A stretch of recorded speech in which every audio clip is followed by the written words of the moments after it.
Me and you doing our thing. Hello, everyone. So I can see that you're coming up. Welcome. So we are live on Facebook, but also we're live on Zoom. So welcome everyone joining us on Facebook and welcome everyone joining us on Zoom. So this is the first episode of Let's Talk FM, Secrets of Success. This is going to be a periodic podcast that is going to happen approximately once a month. So during this podcast, you will learn from my special guests how they become successful business partners. So today, our special guest is Sharon Howat. Sharon Howat started her journey back in 2012, and she didn't have any previous experience or knowledge about network marketing. So she went on achieving ORCHID status within 6 months, and she's got previous HR experience. So she didn't know anything about network marketing. So she achieved a lot throughout the years. So she earned multiple anniversary trips and cars with FM. She constantly continues upgrading her skills. She's got a great YouTube channel, Sharon Howat. So if you haven't followed her yet, I really encourage you to do so. And today she is going to tell us everything she did in order to become successful. So welcome, Sharon. Thank you very much for joining us today. Thank you very much. No pressure. The first one. Luckily, we go back a long time. Perfect. So Sharon, so yes, I briefly introduced you to the audience. So could you tell us a few words about yourself? How did you first get in touch with network marketing, and how did you come across FM? Why did you join? And so tell us briefly about yourself.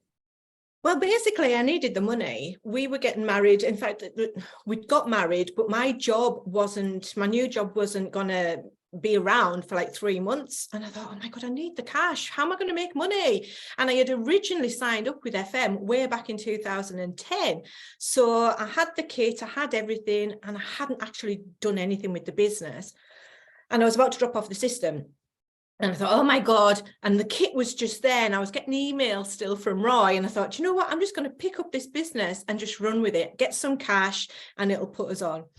And I really didn't expect FM to take me where it's took me. I just wanted to sell perfume, started my job, sold it to the women in work, because everybody, it's just so affordable. So I was just selling perfume left, right, and centre, doing parties back then. And then I actually found it. It was on Google. There was no FM UK was not on Facebook back then. It was just Google search, and it was like all these companies popping up, the usual ones that we all know of. And I'm like, nah, I don't want to do brochures. Nah, I don't want to do door to door. No, I don't want to do that. I'm certainly not into health and stuff like that, even though I know you guys are and stuff. It's like, I'm like midlife now. It's well, back then I think I was 38 when I found FM, so I was approaching 40 as it was. Anyway, it was the perfume that attracted me. So I done that, and then there was an event in Leyland. Didn't know anybody. Facebook was just starting to be there, and then we had FM was on there. I had a Facebook page. And you just start to meet people, don't you? You just start to connect. And there was no groups or anything. And there was an event in Leyland. And I thought, I'm just going to go for it. I'm just going to go. Didn't know anybody. I just wanted to know a little bit more about FM. And that was when I first met Roy as well. It was like, Roy Strong, Golden Orchid. He was a Golden Orchid back then. It was amazing. I met the Beaverses, Lynn and Derek, Justina Hamilton. We're doing all this event and seeing people talk about, qualifications for cars and holidays and how it's, I thought, what?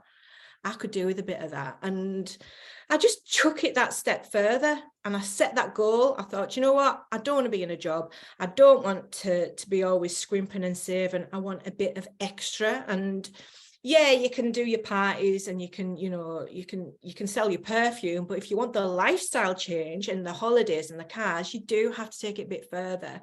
So I started to team build, and yeah, like you just said, I just smashed the levels from just, this is who I am. I'll talk to anyone. I'm a very much of a blue personality. And that's what I've done. I just showed up, done loads of online stuff because of me living in Cumbria. You've got Carlisle, Scotland, and then you've just got little pockets of villages, sheep, hills. And it's like, how can I get to all these people? Because I had friends who were in the middle of Birmingham and Newcastle still, and it's just so close. I was doing parties 40 minutes away, just to get the name out there of FM. And to get to more people, I just went on my YouTube, done videos, and I started, you know, doing Periscope back then, and yeah, just getting visible. Yeah, great. So obviously, when you joined FM, network marketing was done differently, right? So it was mostly done face-to-face and locally. At the moment, I think it's also because of, you know, COVID, everybody went online even more than before. Yeah. So I know that you focus on doing your business online. So can you tell us which platforms do you focus on? Which platforms do work for you? Do you try to focus on one platform, or do you use, you know, all of them? What works for you, and how have you done it? Have you had any previous experience on doing network marketing online? Did you read any books, or did you participate in any kind of training sessions to help you with it? When I first joined FM, I didn't even know it was network marketing. Didn't know there was such a thing. I just started just selling for the money. And then, you know, I was starting to read the marketing plan, and it's like all these words, you know, multi-level marketing. And then I thought, oh, let's do a bit of Google. And then I got into Darren Hardy, and that was my first, you know, book. And then it was Jim Rohn, and then I got into Zig Ziglar, and then Eric Worre, and, you know, Ray Higdon. And when you start to learn, what I tell people is, you know, don't take what Ray Higdon says as gospel, because it isn't gospel. He's learned a lot from Eric Worre. Eric Worre is, you know, and it's take pieces and create your own style. And that's exactly what I done, because a lot of these speakers and that do a lot of, back then it was like doing supplements and stuff. Well, perfume's totally different. You can't sell perfume that way. So I just started to develop my own way. Back then, like you say, it's changed so much. I was recruiting, right, my cold market. I'm an only child. I don't have brothers and sisters, don't have a large circle of friends. So I didn't have a warm market. I went straight to cold, which was using Facebook. I used Facebook to start off with in the buy and sell groups, but you can't do that as much like you used to. I was recruiting 40 people a month back then, just from showing up. Then I got into attraction marketing, and I love attraction marketing. And that's being more like visual, really secures that relationship with people. So I'll tell my team, you know, they'll know what I'm like. I'm always, you know, nagging them is show up, get your face online. Yes, you've got to get confidence, but that comes with experience. Me starting with Periscope, that was, you know, the first experience to then go into Facebook Live, then doing the videos. It was just so much easier to put the camera on, record a training, do a product demonstration, because there's only so much a status can tell people. It's like sending a text message. You may say something, but don't mean it in that tone. Whereas you're doing it visual, people will learn a lot more. So I first started on the Facebook, and then again, it's about your audiences as well. So people on Facebook tend to probably be the older ones, you know, maybe over 35s and stuff like that. Perfect audience for me, because I'm like, you know, 40 odd. And then you've got Instagram, which I absolutely love. I love Instagram. I'm all over that in the stories. It's just more behind the scenes I like about that. And then obviously my YouTube. So those are what I do use. But I would say really learn one and then move on to the next. Don't try and overwhelm yourself by learning. You know, there's something, I can't get used to Instagram. I can't get used to Facebook. I don't even want to do YouTube. That's fine. You know, just go with what you are comfortable on, but be aware that you're missing out on a huge audience by not learning even the basics of showing up on other platforms as well. Because my husband's not even on social media anymore. He likes Twitter. You know, I've got a big Twitter following as well, because I've used that for building a business too.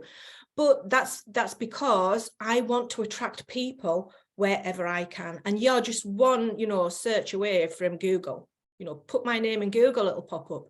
And that's exactly what I want, because I want to be able to build a team, whoever, you know, searches FM. So Sharon, so when you use social media, do you focus on the product or on the business aspect? I used to really focus on the business aspect of it. And, you know, you'll see it now. I mean, you can go into any network marketing group on Facebook and they're all the same. You know, join FM, we've got X amount of products, we've got this, we've got that, we've got the, you know, got the other. But then when you start to put like video onto it or visual, it becomes a whole different type of status, and that attracts, you know, it's more, that's how I like to recruit. But I go with the products because, say, like, this is me, I've been doing samples for this because I like to do the samples, I use the product, so I'll tell people how amazing this has cleared my skin up. And people, you'll probably see me all over Facebook this last week and on Instagram and that, because it's an amazing product. So look, I'm selling it now, aren't I? I'm selling it. But I will also say how much you can get this by joining as a VIP. And that's how I like to encourage people. We're in the business to help people save money and make it if they want it. So the options there. So I like to give them both them options. Okay. So obviously, when someone really got interested in your business and your product, right? Obviously, you need to somehow follow up. Because if you leave the person on his or her own, they may just, you know, be buying just one product and they will be gone. So how do you follow up, and how often do you follow up? Do you use any strategies to do that? I like to use 2-2-2, and it's a case of 2 days, 2 weeks, 2 months. And I tell a story about this. A lot of people do like 3-3-3. I use 2-2-2 because I don't want to lose somebody. I don't want to go back to somebody in 3 days because they'll have, you know, could have signed up. So I don't even do it in 2 days. I like to get there quick. If you want to join the business, or do you not want to join it? You know, let's get you signed up. So I like to basically go quick. I'll add them to our opportunity group, or I'll send them our presentation. I'll give them a tool that I like to use. Give them time to watch it, listen to it. It's within that same 24-hour period. So if I've sent somebody, you know, the information at 1 o'clock, I'll be in their inbox by 6 o'clock saying, right, look, did you have a chance to read it? What did you like best? You know, are you ready to make some money? I'm in the middle of posting out some, you know, welcome packs tomorrow. Do you want one? So that's how I like to do it. But with following up, if it's for sales or anything, then yeah, it's the 2 days, you know, I place your order. This is what's going on 2 weeks. You've got your order. What's it like? Do you enjoy it? Blah, blah, blah. And then, you know, 2 months, have you run out? Are you about to run out? So I like to keep a record of it's 2 different ways I'll deal with, you know, customers to prospects. Okay. So, you know, many people think that if they focus on using social media and they'll start looking and promoting the business and the product, it's really time consuming. And they think, okay, if they do FM business along with their full-time or part-time job, they won't have enough time to basically to do both.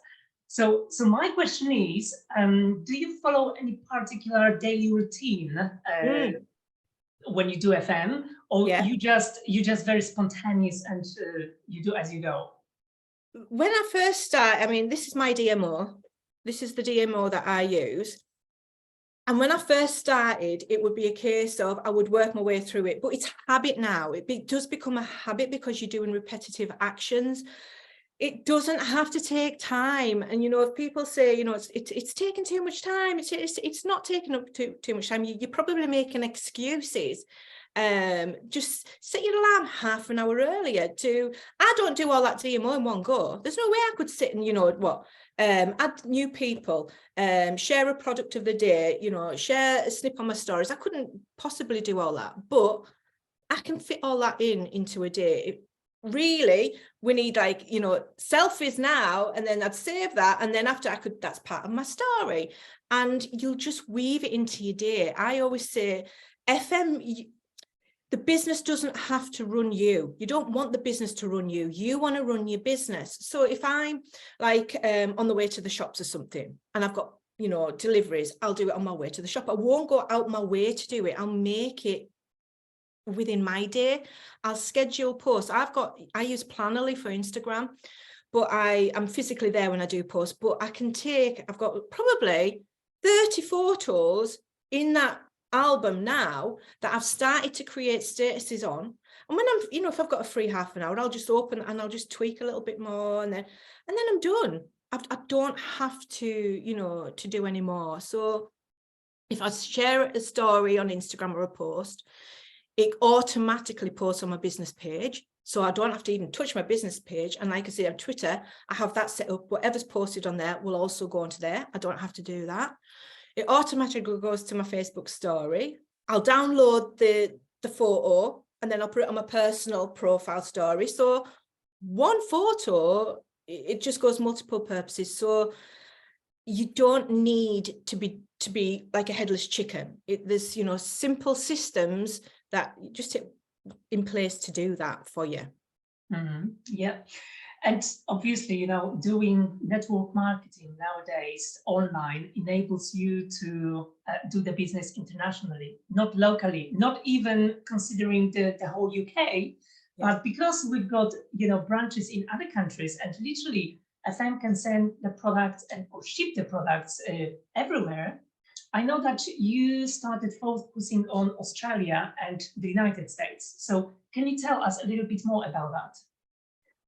We're going way back in the day when Australia was when I first started FM, we were already in America, we were already in Australia, and I'd started to, you know, have a little bit of a dabble then, but then branches got closed and that was it. Then we got teams going in Ghana and Nigeria, and you start to learn about the cultures. Then we heard that FM was coming back into Australia and America. It's like, oh my God, yes, we've waited so long to get back into these countries, you know, let's study them. So that's exactly what I do when I do any international sponsoring, is like, for example, Australia. We know that the warehouse is in Brisbane, and in America, we know the warehouse is in Savannah. So I'll study the area. I'll study, you know, just like on Instagram, I follow Savannah. So I'll you know, start showing up on posts for people who live in Savannah and salons and stuff like that. But with Australia as well, is you've got to learn about the cultures, their incentives, the products. When we first launched in America, you know, everyone's like, you know, yeah, we've got all these fragrances, we've got this. And it's like, no, log into the shop, go and have a look at what we've actually got. And we only, you know, we do have a smaller product range. So I, you know, back to basics, got my computer up, started typing everything up that we had there. The same with Australia. Spain and Portugal, that's when you get, oh my God, how do we even translate this? You know, because that's all in Spanish. And it's like, Google Translate, let's go and Google Translate and then start typing all these documents up. So I spent a lot of hours behind the computer typing stuff up, but studying the cultures and that as well. And, you know, with Australia, we know that the landmass is so huge there that it's not like the UK. They're not going to get a delivery in, you know, 2 days. It's the same with America, you know, it's impossible. So just being prepared for the answers, and just telling people that do sign up, look, you're not going to get your delivery in 2 days. They know that because they're used to it anyway. So it's just doing a lot of background knowledge into the countries. Mm-hmm. Okay, so now let's focus a little bit on the business aspect. So let's say that you've just recruited someone that really likes the idea of growing the business and inviting other people to join FM to get the high quality products at lower price. And you've introduced the marketing plan, you show them the opportunity, and they're interested. Is there any particular system that you follow when you introduce someone into your team? When anybody joins my team, straight away, I'm on it. I'm always like, I've always been like this. And I think that that's what separates a lot of people who, you know, maybe just sit back and don't do anything, to those, you know, that, right, I'm on it. You're going to get a welcome email. You're going to get this, you're going to get that. And that's exactly what I do. That's just what I'm like. I suppose that's maybe the red side of me coming out.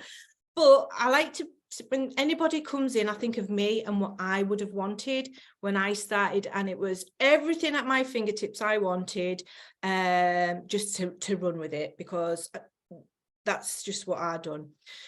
So they'll get the welcome email from me with a connection to WhatsApp, my team's WhatsApp. Then they'll, you know, connect with me, and then I'll add them to my team's first steps group, which is just about getting started. There's not as much overwhelm. I was really conscious when I first started. Well, it was actually after a few years that I was putting new members into this group, and I'm talking, you know, about marketing plans and hitting all these levels. And then you've got people that, you know, like, oh, what is she talking about? Oh my God, I'm, you know, run for the hills. So I do have a new member group, and it works well. So they get in there. I have my video where it's welcome to the team. You know, this is what you can expect by the company. We'll talk about the postage, and everything is there.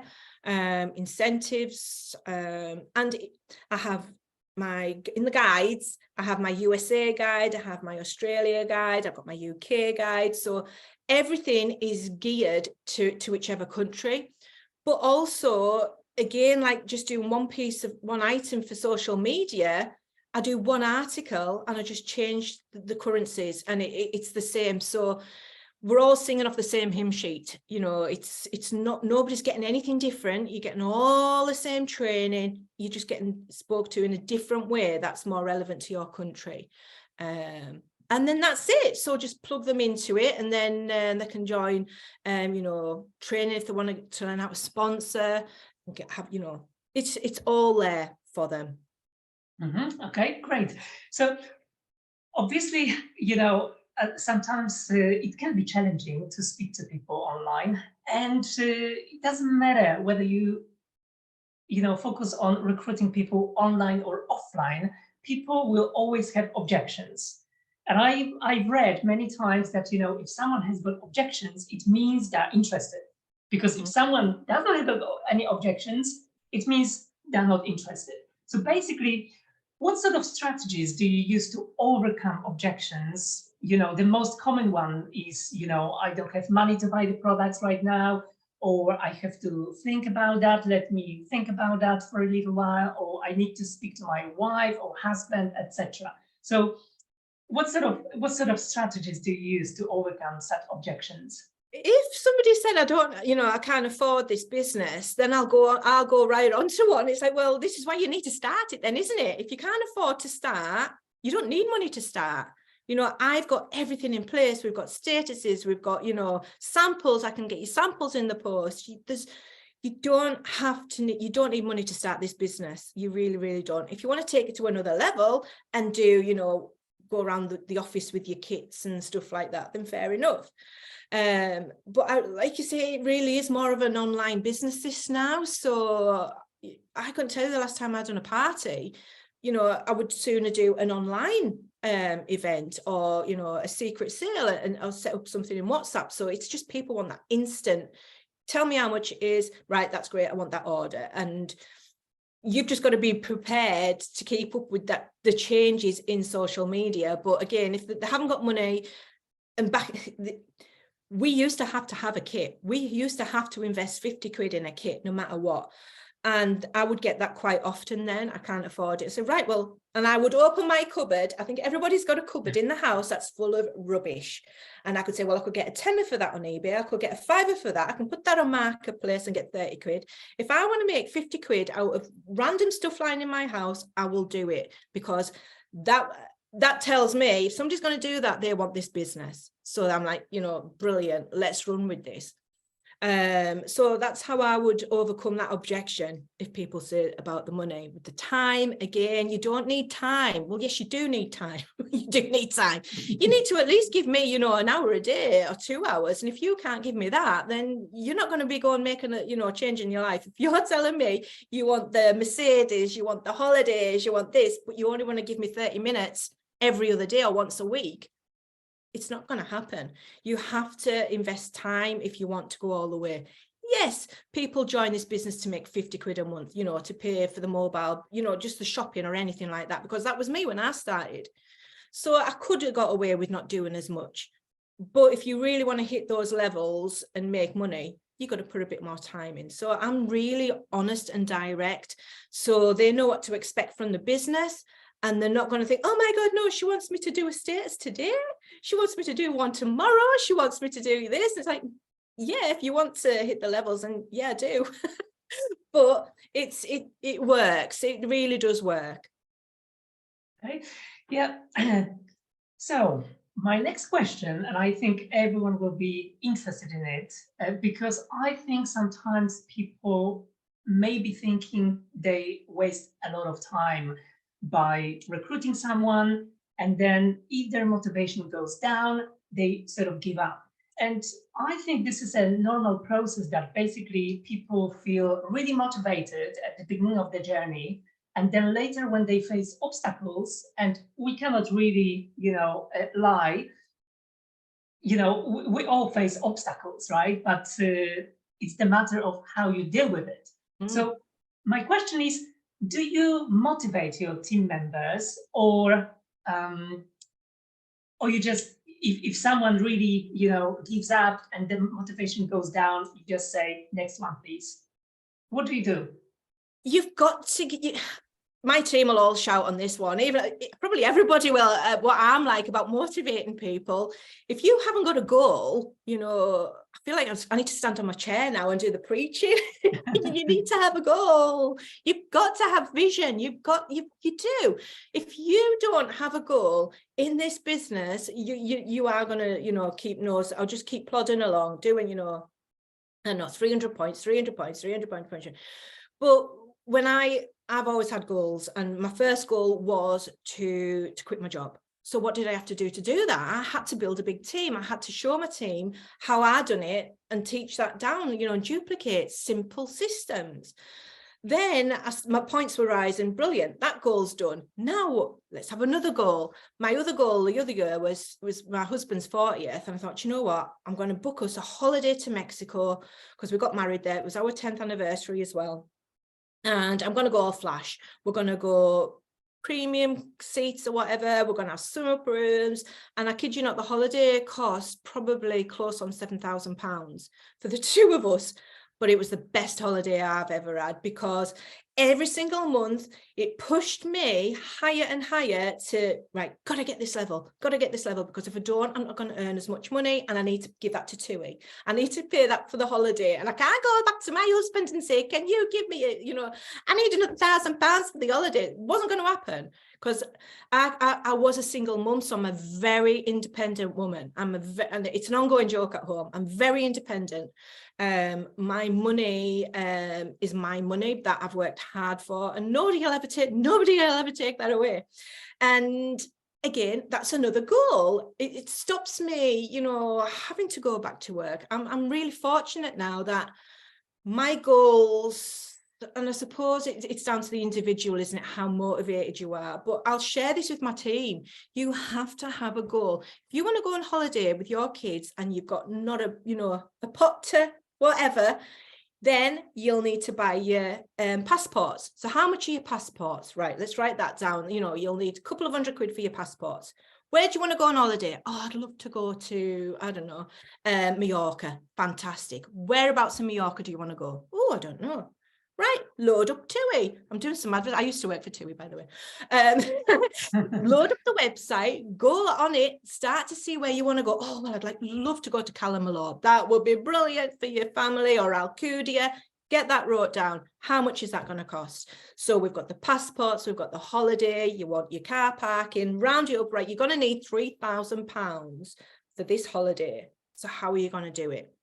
And we'll break it down. So every single month, if you want to go on holiday, you need to be making 200 quid. Fair enough, you need to be hitting 15% level every single month. Let's go and do it. 18% level, and that'll get you some spending money. So it really is about goals and setting them. And I can remember, I've seen it so often in teams as well. When teams nosedive, you'll look at the leader, and the leader's maybe no longer there. And that tells you a lot. And then maybe that leader's gone into another company, or they're just like, oh, come and join my team. And they're really flat. And it's like, well, they're not going to motivate your team. They're not going to inspire action. So you've got to give off that, you've got to have that energy.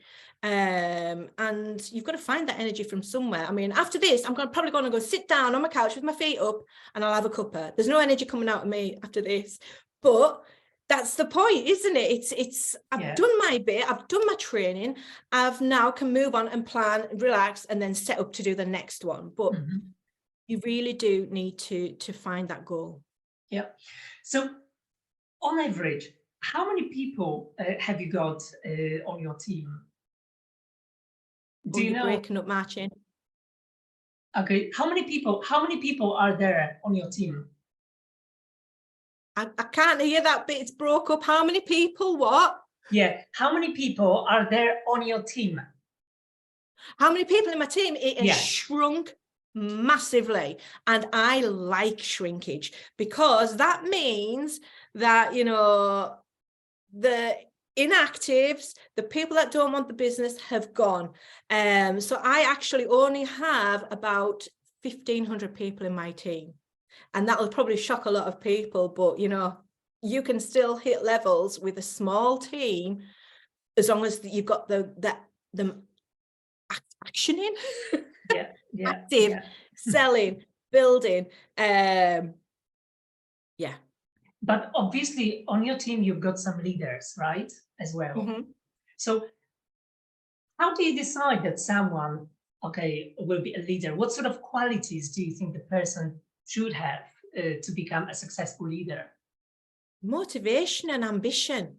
Somebody who, you know, can inspire the next generation of FMers. It's somebody who, that's a tricky one, Martin, because leaders can come in all sorts of different forms.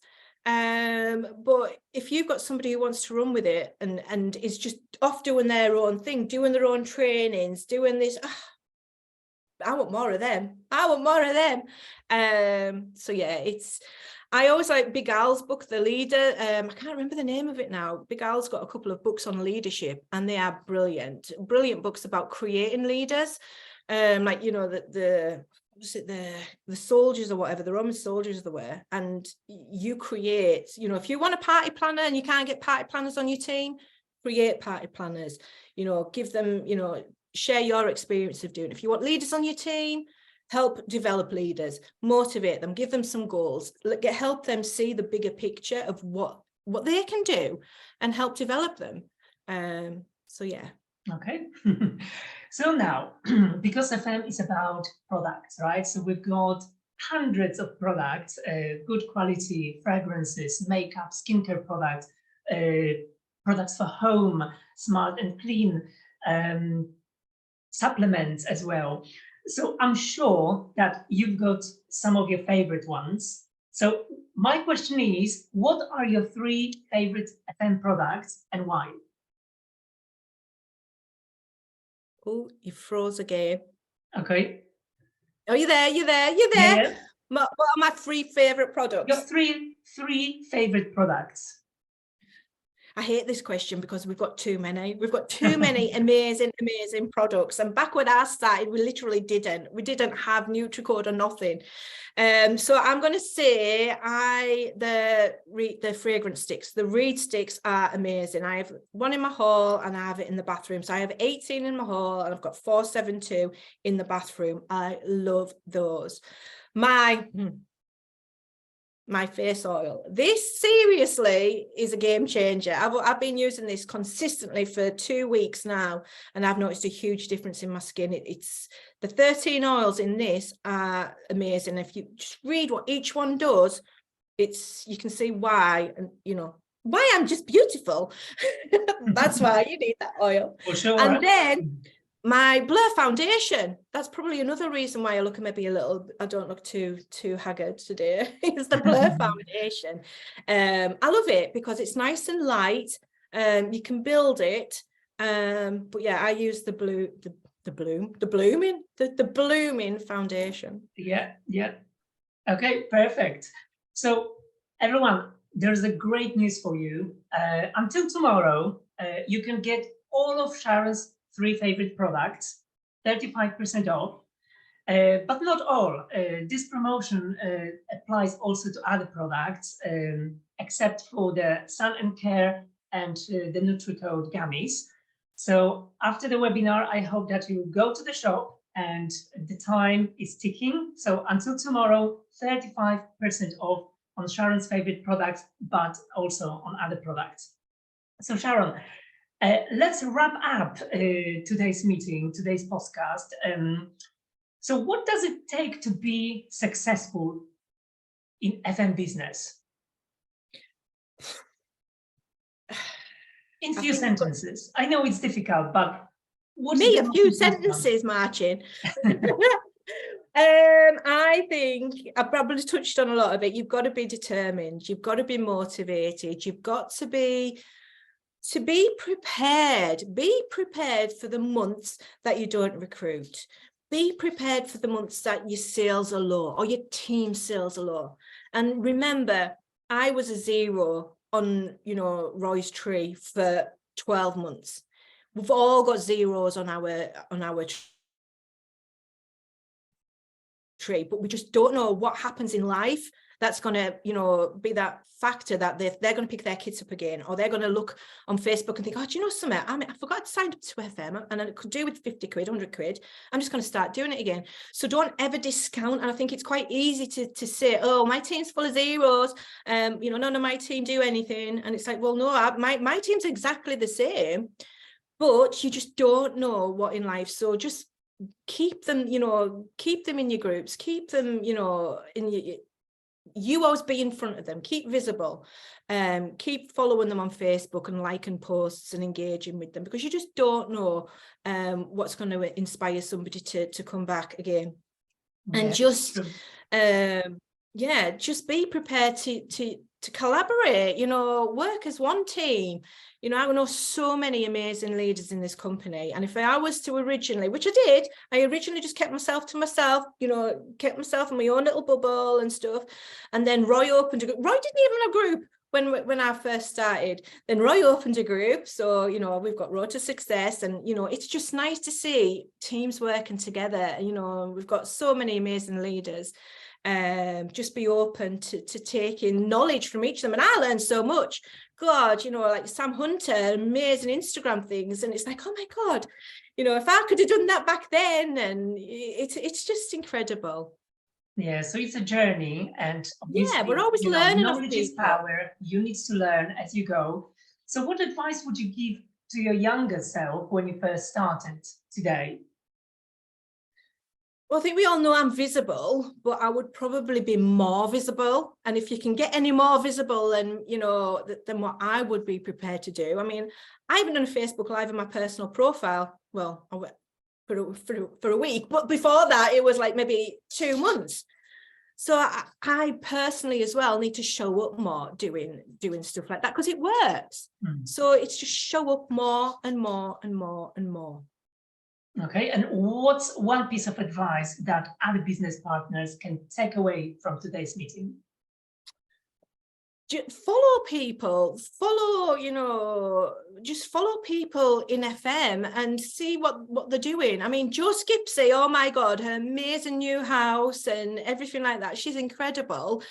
And it's like, these leaders, they know their stuff. So follow them, take inspiration from them, put your spin on it. Because, if I do something, put your spin on it.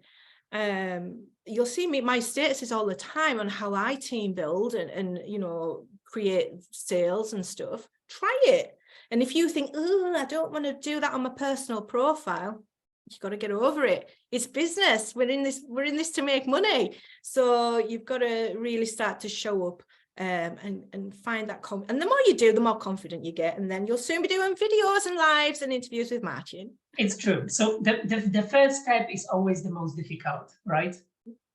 Yes. Later it becomes only easier. Yeah. So you have to face your fears. Yeah, 100%. I can remember when I first had to do a conference and it was like, oh my God, pass me the gin at 1 o'clock in the afternoon. I'm going to go on stage. But once you've done it, and look at, you can't shut me up half the time. But again, that's practice. So. Yeah, perfect. So Sharon, the very last question. How would you describe your FM journey in one word? One word with a little hyphen. Can I have a little hyphen in the middle? Yeah, you can. Life-changing. Literally life-changing. It's changed my life. Yeah, I've traveled the world, and it's this. I wouldn't have done that on my own. When I was on the own with the kids and stuff like that. There's no way I could have done the half of I've done since I've been with FM and stuck with it and just kept going and going and going and going. Perfect. Amazing. So thank you so much, Sharon, for joining us today. I hope that, a lot of people who join us today, they took a lot and they're going to learn a lot from you. So I really recommend you guys to follow Sharon's YouTube channel. So the only thing you need to do is to go to YouTube and put Sharon Howat, and you can see loads of very, very interesting, useful videos there. Also, make sure that you follow our YouTube channel, FM World UK Official, and make sure that you subscribe to our messenger notifications. This is going to be a new tool that we're going to use very, very soon, just to keep in touch with you, let you know about the latest offers, promotions, news updates, events, and more. So thank you, Sharon, one more time for joining us today. It was really nice talking to you. Thank you very much. Thank you for inviting me as your first speaker. Oh my God, no pressure, but thank you very much. Yeah, very well done. Thank you so much. Enjoy your day, and see you soon, everyone. Have a great day. Have a great afternoon. Bye.